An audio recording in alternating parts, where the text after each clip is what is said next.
Stories are like a song. A simple tune struck by those who play their parts. Elders, they provide the bass line, a chord that is rung out since their birth. Most people are a melody, sweet, vital. Now some, a rare few, provide the dissonant chords that resolve to the satisfying harmonies. These are the tones that end one story and start the next. History, though, the story of the world? Well, that, my friends, is a symphony. And at the end of the day, there's a question you gotta ask yourself. Who or what is the maestro? Hello, and welcome back to Another Path. My name is Chase, and I remain your GM. Today, the Outriders interrogate the surviving bandit, and at long last, arrive at St. Yogan. As a note, I do want to have a slight content warning on this episode for drug and addiction references. Thank you to our backers, Kyle, Kasia, and Jeremy, for their support. If you'd like what you hear, consider donating to us at patreon.com/ghostlightmedia, and maybe try checking out some of the other shows on the network. But with that, sit back, relax, and enjoy your trip down Another Path. Fantastic. I would like to address the elephant in the room. Uh-huh. Do you know who Pat McAfee is? I know the name. Okay. Yeah, Pat McAfee. He used to be a punter. Mm-hmm. Now he's a pundit on ESPN, talks on YouTube, does all these things. Sure. He's become quite infamous for hosting a sports talk show like on ESPN in the noon, 1 o'clock hour in the middle of the day on this, internationally televised thing, goes worldwide, internet over. But he became very well known for always wearing a black tank top. Oh, I didn't know this. So, yes. Chase is suns out, guns out in the middle of winter right now. Correct. It's a great choice, but we're not skating by it because we are skating. Okay, there is a reason that I am suns out, guns out right now in, so far one of the coldest days so far. And that is because when I bought my house, and I believe I've mentioned this at some point on the podcast years ago, but when I first bought this house, there was a nasty infestation of bats. Yes.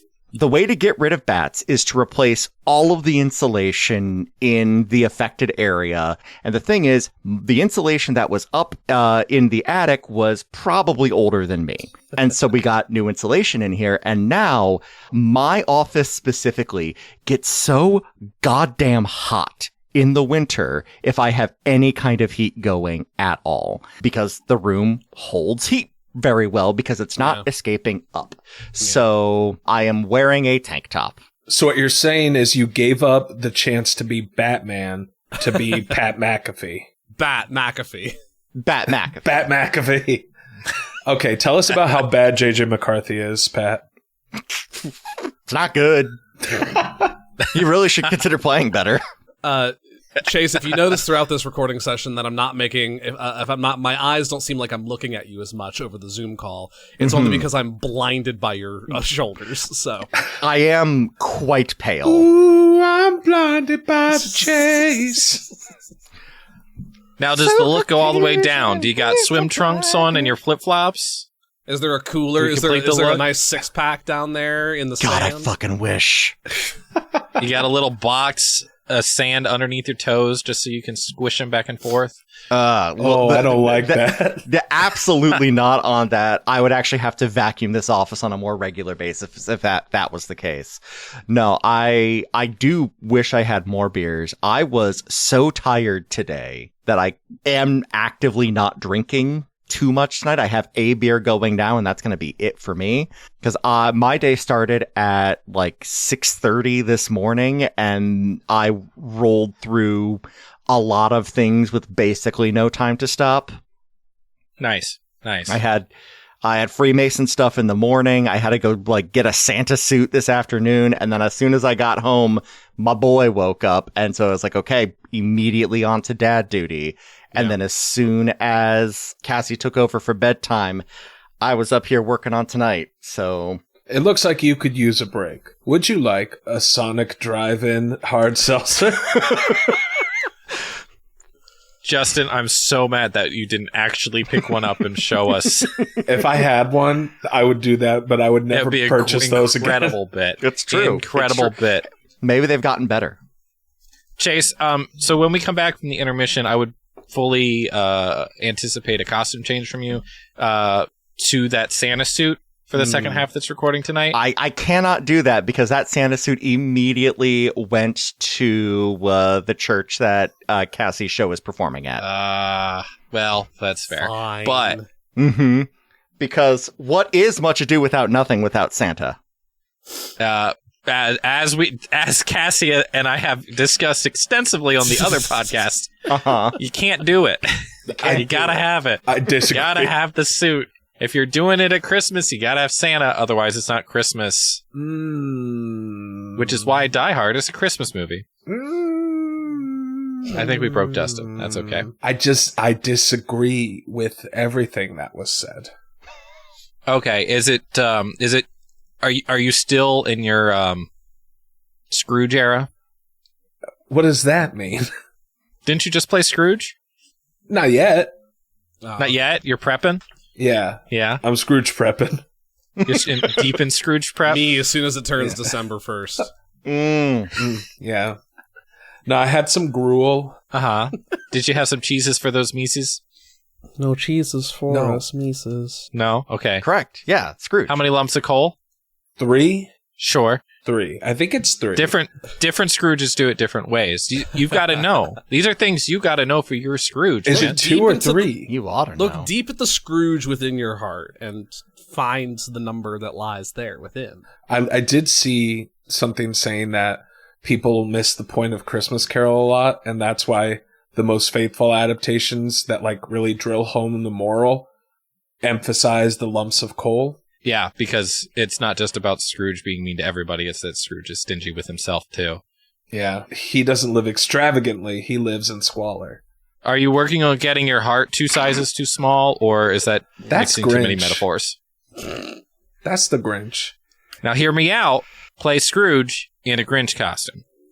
Surely someone's done that before, right? Yeah. I mean, One of my favorite parts of this time of year are the compilations of Universal Studios Grinch just being the most out-of-pocket face character at any given park at any given time. Oh, yeah.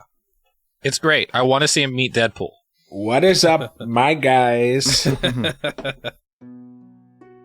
It is late at this point when the three of you, plus Grand Commander Lilyfeet, circle around this bandit who had been spying on you all.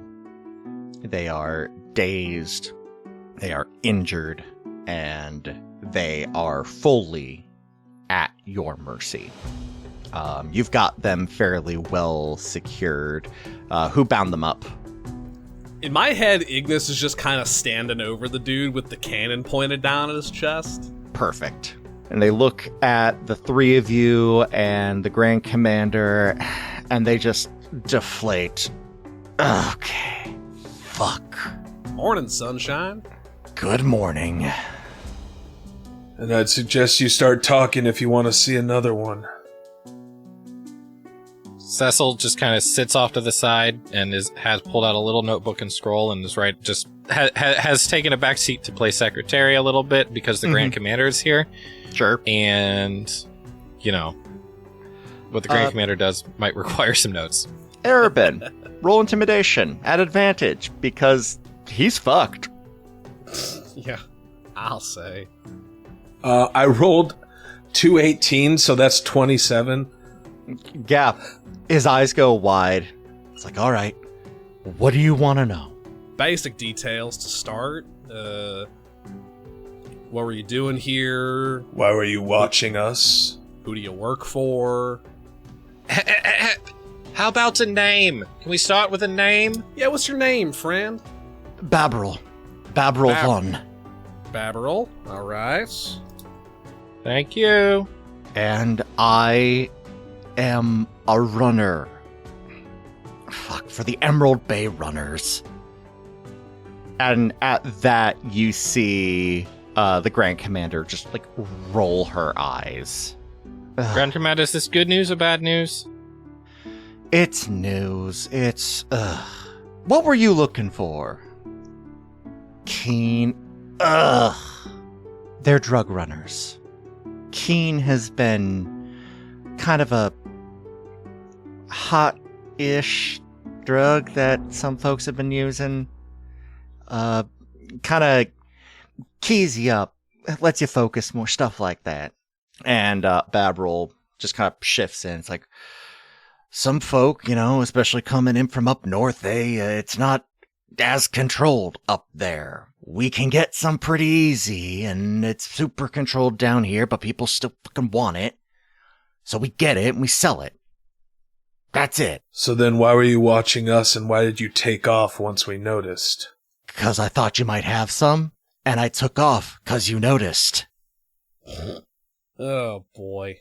Well, Grand Commander, will this, is this related at all to what you have us here for, or is this just a different problem in the city? This is just something else. Every city has its trouble with, sundry crimes and whatnot, and there's not a lot that is forbidden within the city, but Keen is highly addictive. A lot of folks have been using it to try and keep pace with those, Silver Saint folks. Well, I could see how that would be an issue, yes. we should probably just let him go. He's no concern to us. He may be a drug trafficker, but people need to do what they need to do to get by. it seems petty enough, honestly. I mean, doing our due diligence would be turning him over to some sort of local guard. That would mean keeping him overnight and all this mess.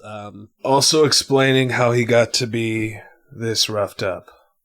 Yeah. Commander Reed, any suggestions? Making sure we don't ruffle anyone politically? She kind of leans up against Ignis, being a halfling as well. She, similarly at perfect leaning height. Yeah. Well, you're right. Due diligence would be turning him into the guard. But also, that does sound like a lot more effort than I really want to put into this, because, no, that's fine.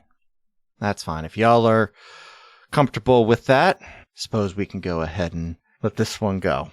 Before we go, Cecil stands up and ties up the scroll and puts it away.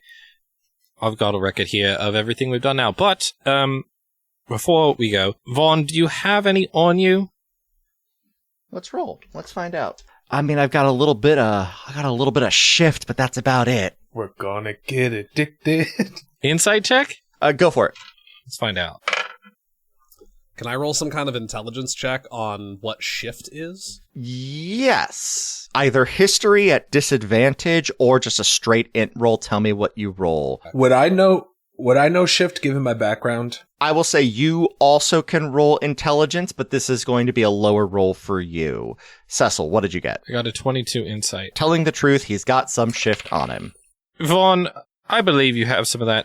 Listen, we could strip you naked, beat you even worse, and take whatever is shoved up your arse, or you could just tell us.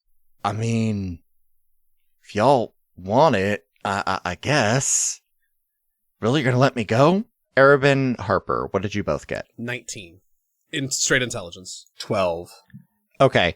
Arabin, you've definitely heard of it, but you've never used it. I mean, the crew you used to run with wasn't really into the chemically altering kind of vibe. At least that's never the vibe that I got.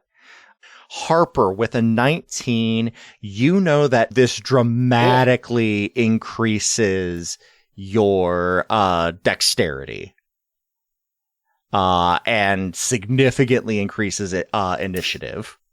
Okay. But you can't roll up a gold coin to snort it. No. No, but we can take some of Sterling's old silverware and we can line up some on a teaspoon.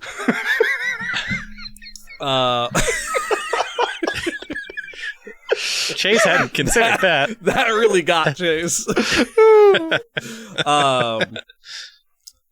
Yeah, I think we're of a mind to let you go there, friends. But you can understand that we're not going to let you out with any sort of illicit substances, what with to distribute amongst the populace.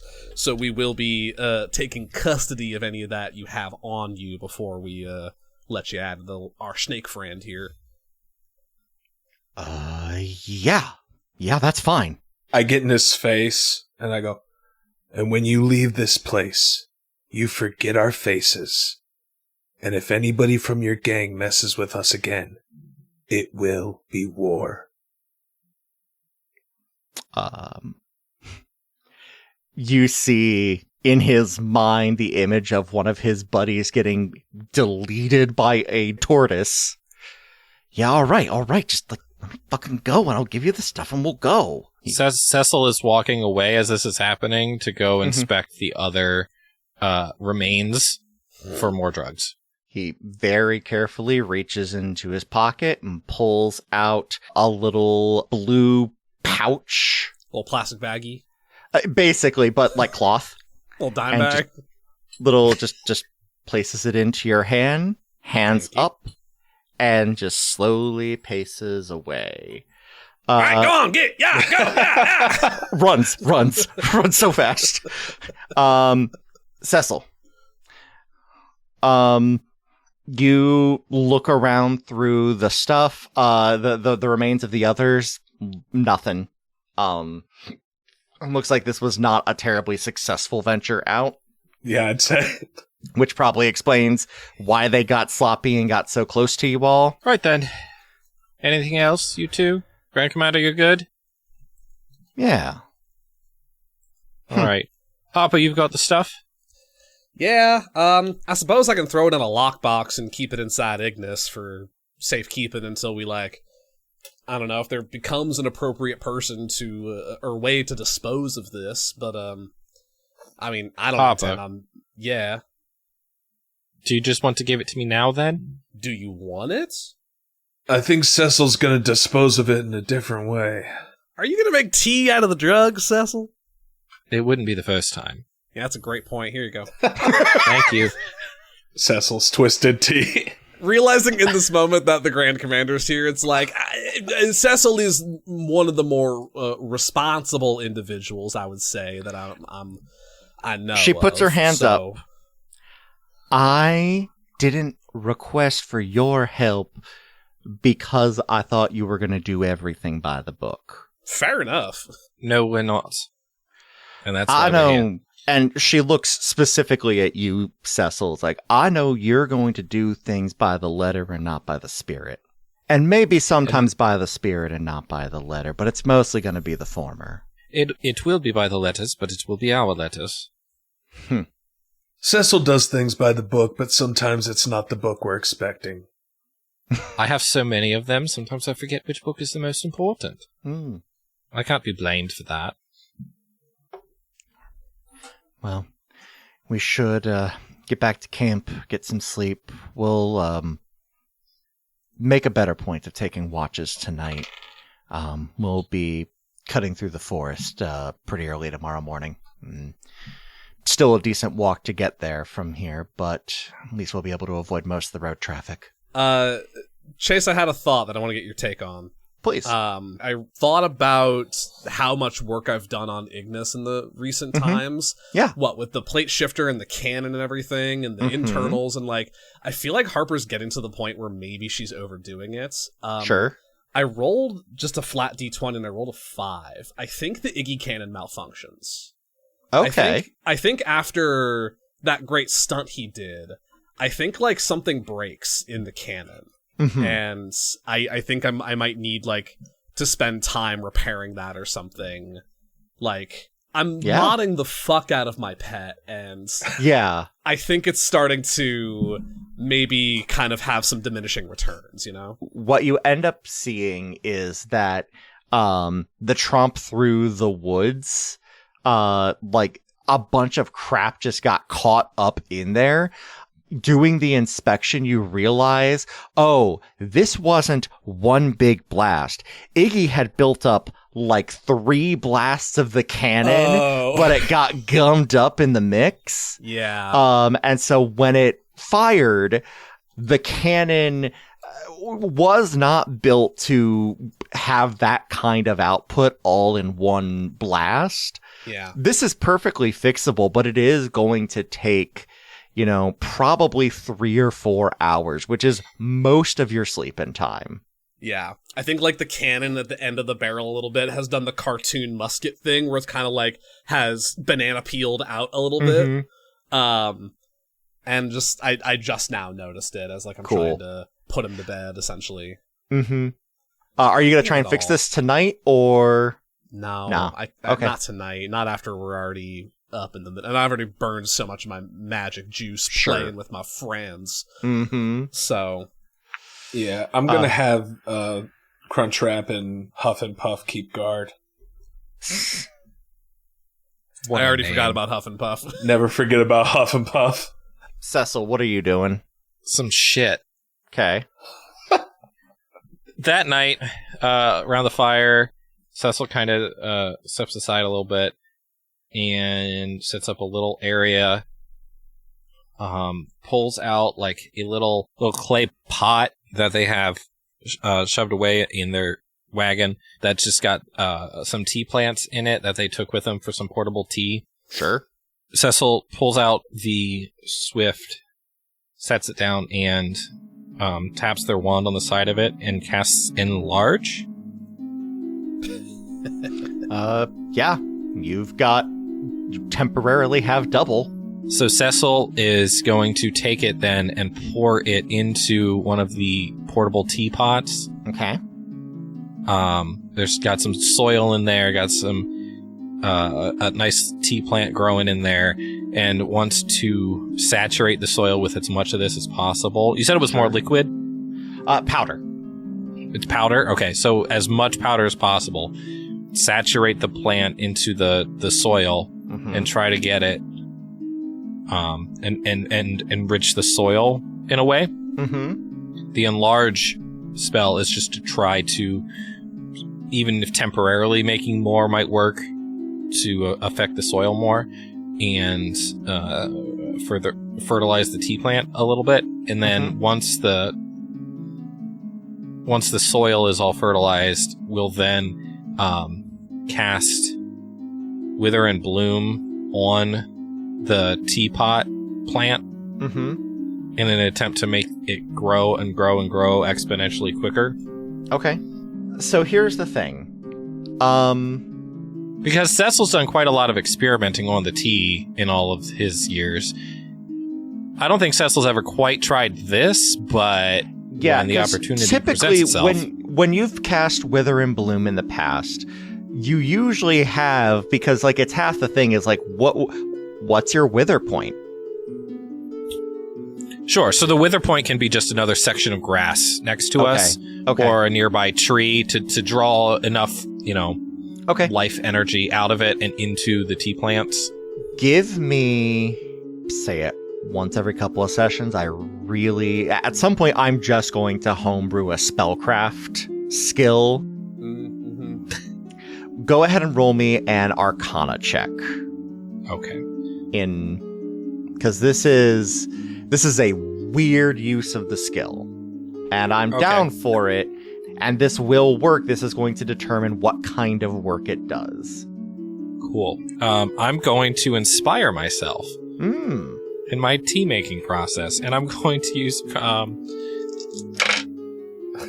I have rolled a 14. So that's going to be a 31. Shut the fuck up. Bard, Jack of all trades, plus a 7 on the Bardic Inspiration. God, Jack of all trades is so good. My Arcana is plus 10. Yeah. Plus Inspiration. This is like when you had Harper pick a lock. Go ahead and add shift-laced tea leaves to your inventory. I can only imagine what bullshit this will cause in about 5 to 6 sessions.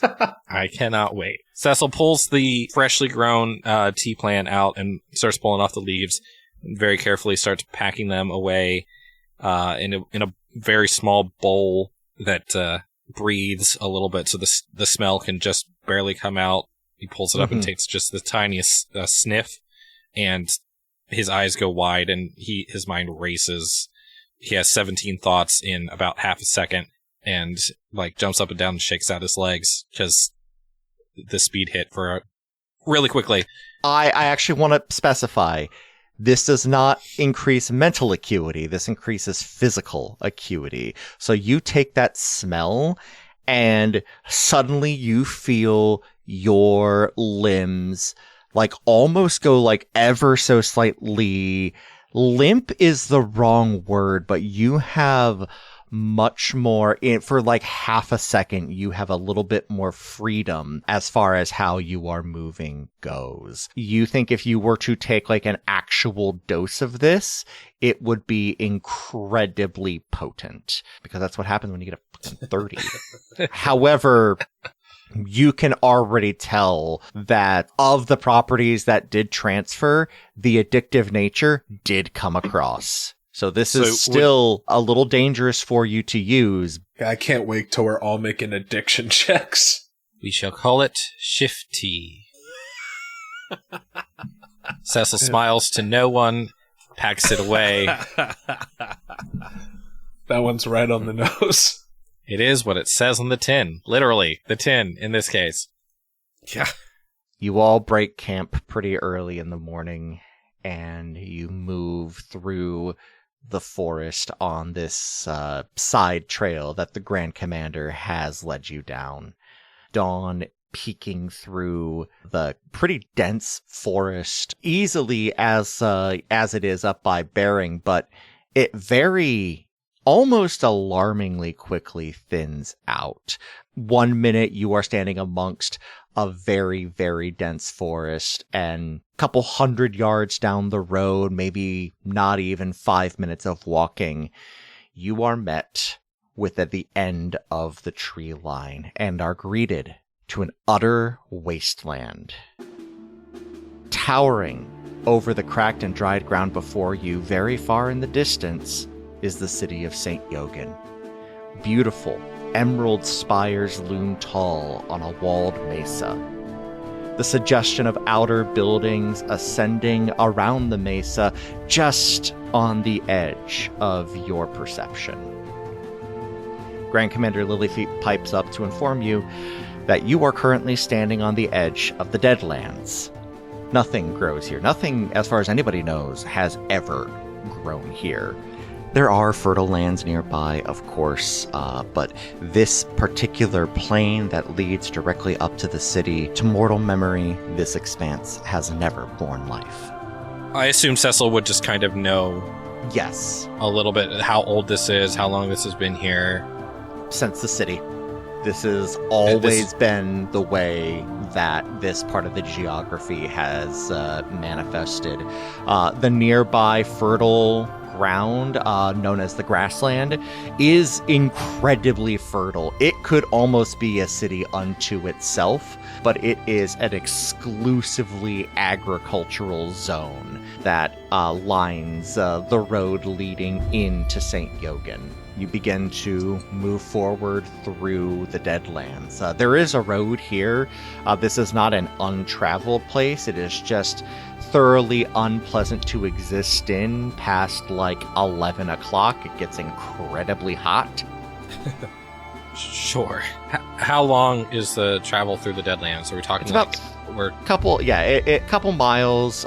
I would say probably about like, if it is early-ish morning, you're reaching back to the main road over by Dockside by about, I would say, 10, 11 o'clock. And this seems like a perfect point to show you all the map. Yes. I'm the map. I'm No, the I'm map, the I'm map. the map, I'm the map. God, I love maps. I know you do. So we're coming up This from the is north. great. Yeah, you're So we're- coming in yeah. from the north. It's Cool. basically Okay, cool, right cool, down the cool. middle of the Deadlands to Dockside. In the Emerald Okay, cool. City. One short day is So is this a everything is actually emerald and green situation, or is it a everybody wears glasses because the wizard told them to? Everything is green, at least up in Basilica, which is the top of the mesa. And as you get closer, the Grand Commander continues to explain, Basilica is the noble district. That is where the governing bodies are. That is where anybody of wealth lives and is. The Outriders do have their central outpost up in Basilica. Nice. Sure. It is an enshrined institution, and as such is still maintains their key offices up there. Exile is kind of ominous. So as you get closer, off to the west, you see a weird outcropping of buildings kind of separated from the city over by grassland. And near what the Grand Commander also tells you is Galoon Dalai, which is the market that you will be staying in while you are here. You point out this, weird outcropping of buildings, and she nods like, yeah, that's Exile. It's kind of a holdover from, the way city used to be run. For a while there, the Church of the Eminence had a much stronger hold on things and had a habit of banishing folk, but folk wouldn't want to go too far, so they set up this kind of, city just outside of their jurisdiction, technically. Now, this was before, the city expanded so far and grassland got as big as it did. Right. I mean, I'm not going to mince words. It's kind of a slum. I wouldn't be the least bit surprised if our buddy from last night made his way to Exile. Sure. No, that makes sense. That makes sense. It's a shanty town. Yeah. A little bit of some of the very, very sick go out there too. It's not a great spot. No, that makes sense. Yeah. All right. She leads you to back to the main road and through it to Dockside, which is, in any other part of the world, would be a perfectly acceptable little harbor town in and of itself. Lots of thatched roofs, sturdy buildings ready to take on the strong winds that come off of this lake, which is like, we're talking Great Lakes-sized body of water here. This thing is huge. I get the feeling the Dockside is like twice the size of Portsmouth, like outside of Scales, right? Easily, yes. Yeah. Can you ballpark for us a population size of St. Yogan? 70,000. Big city. Significant. How does that roughly compare to the seat? The seat probably was sitting at about 30 to 50. Big city. For reference, London before the Black Death had about 80 to 100,000. Okay. Gotcha. You move through Dockside and up into the area around the back of the city called the Sprawl. And you are quickly taken up to a gate to Basilica. The Sprawl is interesting. It looks kind of on the surface like a lot of, again, kind of provincial hamlets and whatnot, a densely populated one. But the longer you look, the more you realize how dense the population is in this part of town. You are seeing houses built on houses, not multi-story homes, literally homes built on top of homes, built on top of homes. Dag. Are they held together by engineering or magic? Yeah. Okay. A little bit of everything. Held together by God's good graces, like. You could find a little bit of everything going on. The Grand Commander would catch your eye as you're, for lack of a better term, admiring the Sprawl. And she nods like, yeah, that's where most of the common folk in town end up living. Frankly, most of the Outriders you're going to meet, a lot of us came up through there. Those are rough streets. Sure, that makes sense. That's also where our friend Nix is from and does a lot of his operating. Sure, I'm sure we'll go down there sooner rather than later. Almost certainly. I've got some folks keeping an ear out for any upcoming performances he may have. When we entered the city, did the Grand Commander hide there Outrider identifying No. gear or anything like that? Nope. Okay. She is wearing it loud and proud. Are we good? Do we need to change? Oh, no, you're fine. As long as you're with me, nobody's going to question anything. And once you've got the black sashes, nobody's going to question that. We've been prepping the powers that be to know to expect to see a couple of y'all. Frankly, they have a pretty good idea of who all the Outriders are here in town. There's not too many of us. So if you were walking around on your own without me, that might raise a couple questions, but right now you're fine. Right, sure. Didn't know if it was worth it to not be known as Outriders at all. Not yet. If you ever go down into the sprawl, that's going to be up for y'all to decide on your own. Understood. How you best want to move down there, but up in the more settled parts of town, you're going to be all right. Understood. To the outpost, then. Mm-hmm. Yeah, do you guys have like a cool name for it or something? Like, the crypt or the barn? Now, this one is actually a lot like the main outpost in the Seat. Oh, it's like a proper... Yeah, no, this is Okay, the one we're that going makes to sense. right now. That is our main office, so people can actually find us when they need to. The one that you'll largely be operating out of, though, is going to be in the Galoon Delay. That's the warehouse. Warehouse. Sure, yes. Mm-hmm. Yeah. Your crew, a sizable crew at that, finds yourselves at the gates of Basilica. Grand Commander Lilyfeet moves to the head of the group and confers with the guards, and the gates are swung open for you. You walk into probably one of the best manicured urban locations that you've been in your entire lives. These streets are clean cobblestone,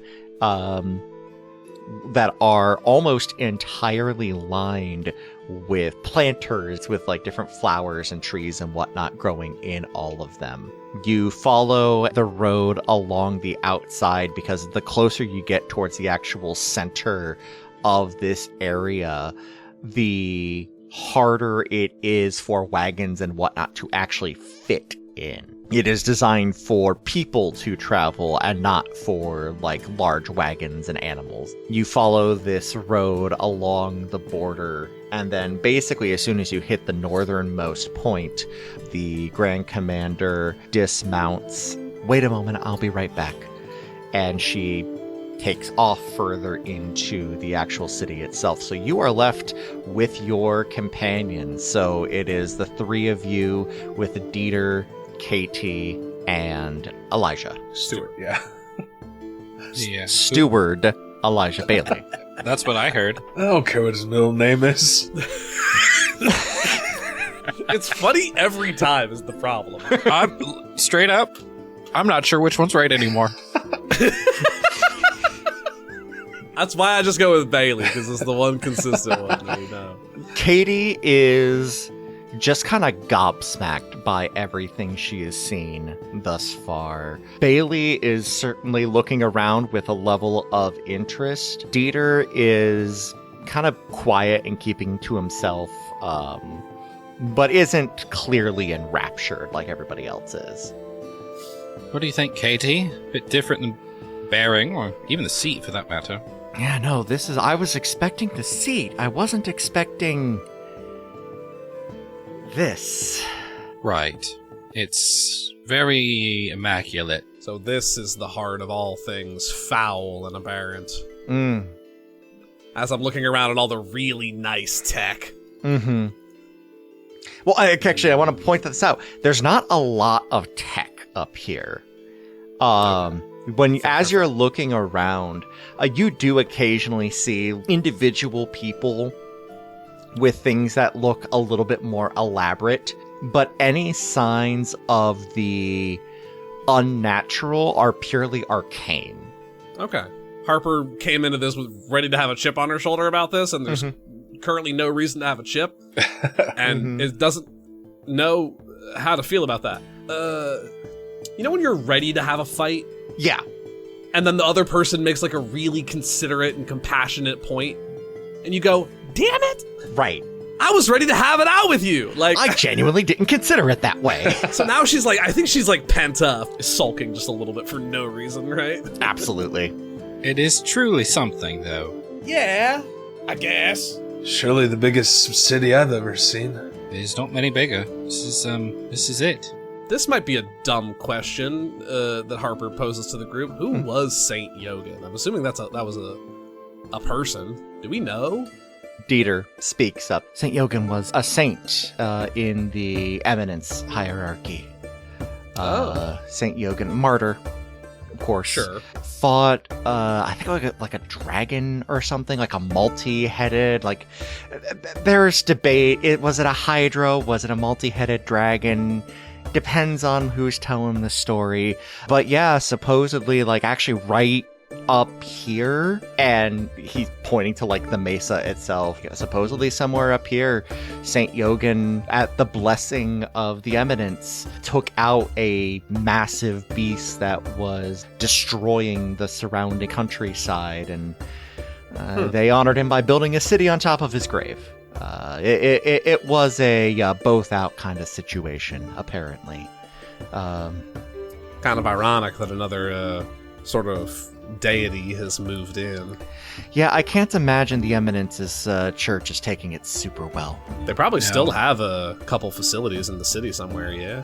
Oh, absolutely. I mean, from what I was hearing from the Grand Commander, like, the Eminence, that is still the reigning political power.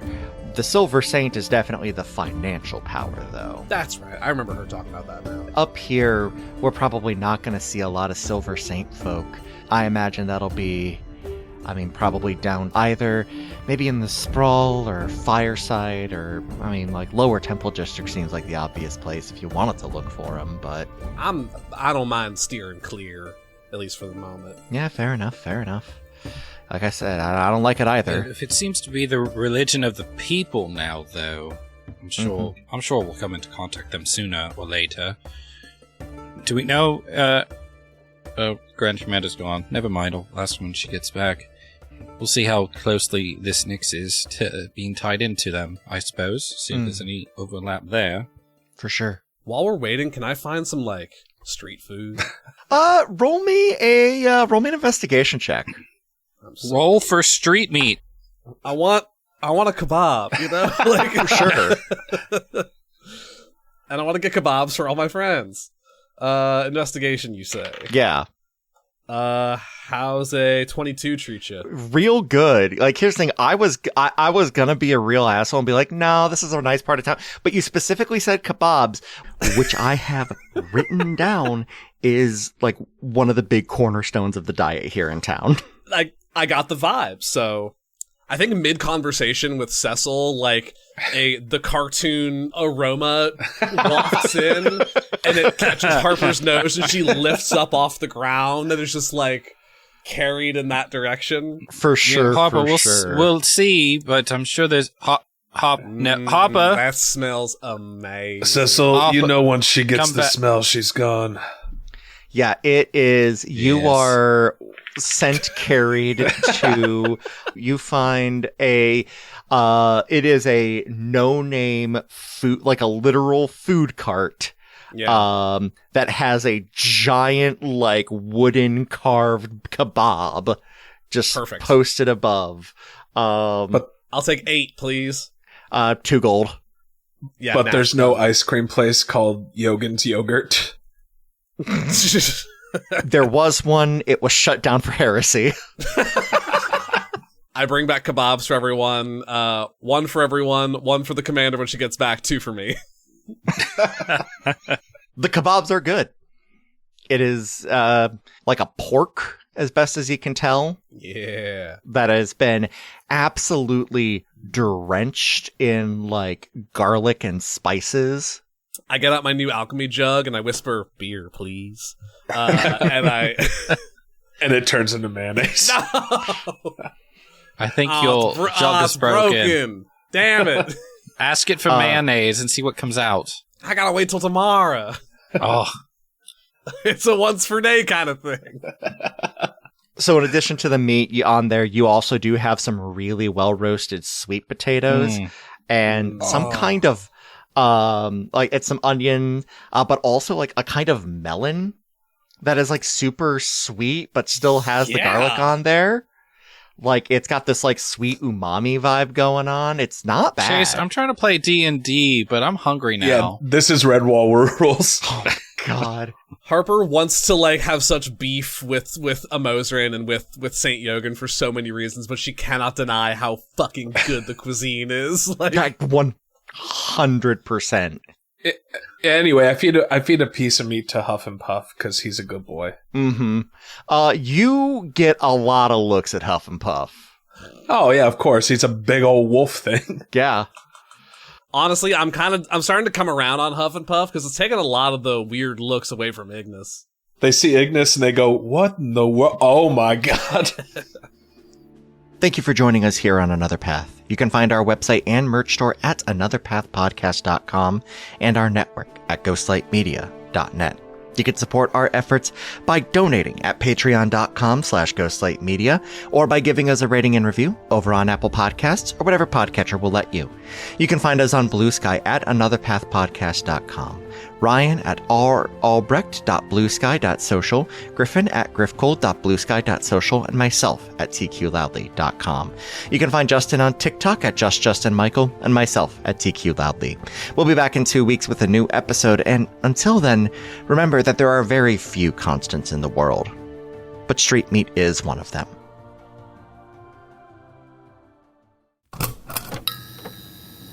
This has been a Ghostlight Media production.